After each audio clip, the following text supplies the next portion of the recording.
स्वागत है आपका हमारे चैनल एनसीईआरटी सॉल्यूशन 99 पर। दोस्तों आज कक्षा 10वीं में नागार्जुन के साहित्यिक परिचय के बारे में पढ़ेंगे, जो आपकी बोर्ड परीक्षा के लिए बहुत ही महत्वपूर्ण है बच्चों। इसमें बच्चों क्वेश्चन में पूछा जाएगा, इसमें दो रचनाएं भावपक्ष, कलापक्ष और साहित्य में स्थान आएगा आपका। तो बच्चों स्टार्ट करते हैं नागार्जुन का जीवन परिचय। तो बच्चों सर्वप्रथम इनका जन्म पढ़ते हैं। तो बच्चों इनका सबसे जन्म हुआ था 1911 को, 30 जून 1911 को। और बच्चों इनका मृत्यु है 1998 को, 5 नवंबर 1998। ये इनका मृत्यु का समय बच्चों। जन्म स्थान का तो ग्राम सतलखा, जिला दरभंगा, बिहार में इनका जन्म हुआ था बच्चों। ग्राम सतलखा, जिला दरभंगा, बिहार। इनका बच्चों मूल वास्तविक नाम, का जो मूल नाम था वो वैद्यनाथ मिश्र था बच्चों। इनका वास्तविक नाम क्या था? वैद्यनाथ मिश्र। और उनकी रचनाएं बच्चों युगधारा, सतरंगे पंखों वाली और प्यासी पथराई आंखें। ये बच्चों की रचनाएं हैं, युगधारा, सतरंगे पंखों वाली और प्यासी पथराई आंखें। इसके बाद बच्चों अब देखते हैं भाव पक्ष और कला पक्ष। भाव पक्ष में क्या है बच्चों? नागार्जुन जीवन के, धरती के, जनता के तथा श्रम के गीत गाने वाले ऐसे कवि हैं जिनकी रचनाओं में किसी बात की सीमा में कहीं बांधा जा सकता है। तो नागार्जुन जीवन के, बच्चों धरती के, जनता के तथा श्रम के गीत गाने वाले ऐसे कवि हैं जिनकी रचनाओं में किसी बात की सीमा में नहीं बांधा जा सकता। सहजता इनके काव्य की प्रमुख विशेषता है। इनका काव्य बच्चों बहुत ही सहज था।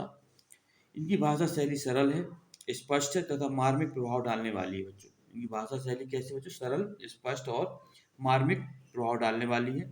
किसान जीवन की पीड़ा को नागार्जुन ने अपनी कविता में विषय वस्तु बताया है बच्चों। उन्होंने किसान की जो दयनीय स्थिति है उसको अपने में जो है काव्य का विषय बनाया है। इसके बच्चों इनके साहित्य में स्थान देखते हैं। साहित्य में बच्चों इनका स्थान है, नागार्जुन का असली नाम वैद्यनाथ मिश्र था, परंतु हिंदी साहित्य में नागार्जुन या मैथिली में यात्री उपनाम से रचनाएं करते थे। तो बच्चों हिंदी साहित्य में जो उन्होंने रचनाएं की वो नागार्जुन के नाम से की, और मैथिली में जो उनकी रचनाएं थी बच्चों वो यात्री उपनाम से की थी। किस नाम से बच्चों? यात्री। ये बच्चों महत्वपूर्ण क्वेश्चन है। और इनका जो वास्तविक नाम था बच्चों वैद्यनाथ मिश्र था। ये कई बार क्वेश्चनों में, प्रश्न में पूछा गया है, कई बार परीक्षाओं में बच्चों इनका जो वास्तविक नाम वो पूछा गया है। इन्हें आधुनिक कबीर के नाम से जाना जाता है बच्चों। इन्हें नागार्जुन को आधुनिक कबीर की इनको उपाधि दी गई है। यही बहुत ही महत्वपूर्ण तथ्य है बच्चों।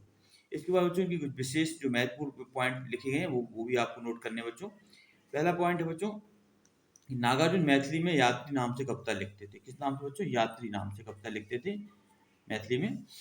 और दूसरा पॉइंट बच्चों, इन्होंने अपनी भाषा में ठेठ ग्रामीण शैली के मुहावरे का प्रयोग किया है। तो इन्होंने बच्चों जो ठेठ ग्रामीण शैली के मुहावरे हैं उनको अपनी भाषा में प्रयोग किया है। तीसरा बच्चों इन्हें लोग प्यार से इन्हें बाबा कहते थे। क्या कहते थे बच्चों? प्यार से बाबा, बाबा के नाम से पुकारते थे बच्चों। इसके बाद बच्चों ये महत्वपूर्ण तथ्य है, आपको याद रखना होगा। 1936 में श्रीलंका में बौद्ध धर्म की दीक्षा लेने एवं बौद्ध भिक्षु बन गए थे। क्योंकि 1936 में उन्होंने जो श्रीलंका गए थे बच्चों, और उन्होंने बौद्ध धर्म की दीक्षा ले ली थी, अर्थात बौद्ध धर्म स्वीकार कर लिया था, और ये बौद्ध भिक्षु बन गए थे। इसी के बौद्ध भिक्षु बन जाने के कारण उन्होंने अपना नाम बच्चों नागार्जुन रखा था। क्या रखा था? नागार्जुन। तो बच्चों नागार्जुन जो है हमारे हिंदी साहित्य के बहुत बड़े साहित्यकार हैं, और इन्होंने जो है यात्री के नाम से, मैथिली में यात्री नाम से कविताएं लिखी हैं। और इनका वो वास्तविक नाम तो बच्चों क्या था? वैद्यनाथ मिश्र। तो बच्चों इनकी एक बार रचनाएं इनका जो एक बार जन्म देखते हैं बच्चों। 1911 है, 30 नवंबर 1911। इनका बच्चों मृत्यु काल है 1998, 5 नवंबर 1998। बच्चों इनका जन्म स्थान है ग्राम सतलखा, जिला दरभंगा, बिहार। इनका मूल वास्तविक नाम था बच्चों वैद्यनाथ मिश्र। और बच्चों की रचनाएं क्या थी? महत्वपूर्ण रचना देख लीजिए बच्चों, युगधारा, सतरंगे पंखों वाली और प्यासी पथराएं आंखें। और बच्चों इनका भाव पक्ष, कला पक्ष, इनकी भाषा कैसी थी बच्चों? इनकी भाषा सरल सरल स्पष्ट और मार्मिक प्रभाव डालने वाली थी। और बच्चों इन्होंने अपने काव्य में किसान जीवन की पीड़ा को व्यक्त किया है। तो बच्चों साहित्य में इनको आधुनिक कबीर के नाम से जाना जाता है बच्चों। और इन्हें ये जो कवि लिखते थे वो यात्री उपनाम से लिखते थे मैत्री में। तो इस तरह बच्चों आई होप यू आपको जो है नागार्जुन का जीवन परिचय समझ में आ गया होगा। इस तरह बच्चों आप इसको नोट करें और इसको बार बार लिख करके अभ्यास करें। और आप बच्चों, हमारे आग्रह है आपसे, हमारे चैनल को सब्सक्राइब, लाइक करें और ज़्यादा से ज़्यादा लोगों को शेयर करें। नेक्स्ट वीडियो में फिर मिलते हैं बच्चों। जय हिंद, जय भारत।